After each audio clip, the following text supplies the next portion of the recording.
nítorí ẹjọ́ tó wà ní kóòtù àwọn PDP kéde ààwẹ̀ ọlọ́jọ́ méje fún Atiku.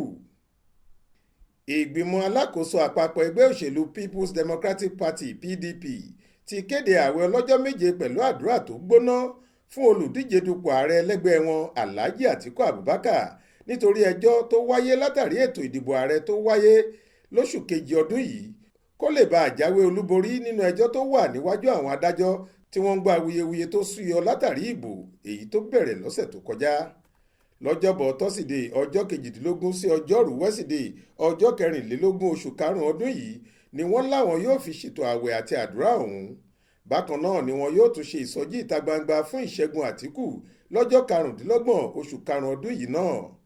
Ilé ìjọsìn ẹgbẹ́ PDP tó wà lólú ilé ẹgbẹ́ wọn ní Wadata Plaza, Wuse Zone 5, Abuja ni yóò ti wáyé ní déédé aago 12 ọ̀sán ojoojúmọ́.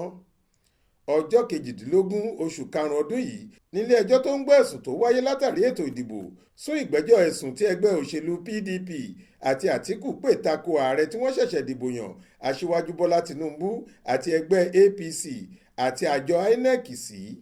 Ohun tó mú káwọn ẹgbẹ́ òṣèlú PDP wọ́ ẹgbẹ́ alátakò lọ sílé ẹjọ́ ni bí wọ́n ṣe kéde olùdíje fúnpò ààrẹ lẹ́gbẹ́ APC bí ẹni tó gbégbá orókè lásìkò ìdìbò tí wọ́n sì ti ń palẹ̀mọ́ láti búra wọlé fún un. Èyí ni Atiku ní kò rí bẹ́ẹ̀ nítorí òun lòún wọlé. Alága ẹgbẹ́ àwọn ọmọlẹ́yìn Kristi lẹ́gbẹ́ òṣèlú PDP tó tún jẹ́ ọ̀kan lára àwọn ìgbìmọ̀ onípolongo ìbò ààrẹ lẹ́gbẹ́ náà Boni Haruna ló kéde ààwẹ̀ ọlọ́jọ́ méje tó pe àkọlé ẹ̀ ní nílé ẹjọ́ tó ga jùlọ lọ́run pẹ̀lú adájọ́ àgbà àgbáyé yìí. Ó tẹ̀síwájú pé àdúrà ọ̀hún jẹ́ láti kọ̀ àti láti yẹ ààrẹ táwọn àjọ elétò ìdìbò ilé wa Independent National Electoral Commission INEC lábọ̀ Nàìjíríà lọ́rùn káwọn sì tún lè gba PDP là fún orílẹ̀-èdè Nàìjíríà. Ó ní nínú àwọn orí àti ẹsẹ̀ Bíbélì bíi Róòmù orí 8 ẹsẹ̀ 44, Sáàmù orí 84 ẹsẹ̀ 10 sí 12, ìwé òwe orí 24 ẹsẹ̀ 25 sí 26 àti orí 9 ẹsẹ̀ 7 àti 8 làwọn yóò ti mú àwọn àdúrà táwọn yóò fi jagun pẹ̀lú ààwẹ̀ ọ̀hún. Mọ́nísọ́lá Sàká ló ṣàkójọ ìròyìn yìí fún iléeṣẹ́ tẹlifíṣàn Aláròye online.